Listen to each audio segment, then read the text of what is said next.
Ako nga pala yung gagong kinagagalitan mo. Kaso nga lang idolo ako ng kaibigan mo. Hindi mo to mapipigilan kahit pagsabihan mo. Di makikipag-peace sa'yo kahit nabati na bro. Eto na yung puki ng ina, nagwawala na sabog na sabog. Kahit walang mariwana, kung katulad mo ko, edi malupi ka na din sana. Guho talaga pag ako ang nakapinsala. Bukod sa lupet, ganito ako kakulit. Di pong ayaw mo sa'kin pero papakinggan mo ulit. Daming gustong pumapel pero tangin na punit. Kanta ko ay laging fresh na parang bagong gupit. Ano kaya ba pre? Huwag mo nang itingge. Di mo alam kanina pa kita pinuputante. Todo mo na yan pwe, para kang timanghe. Para kang sedan na sinagasaan ng tangke. Parang tanga to kung ano-ano yung sinasabi. Yan mo na tol, siskas na kasi yan eh. Gagawin lahat para sa issue makasabit. Yung mga may galit, mga walang talent.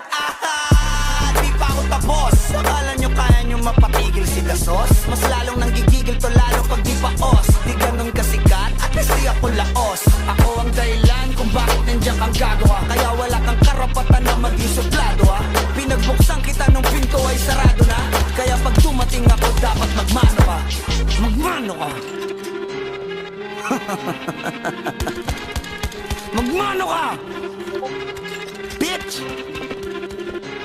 Sas. Yeah.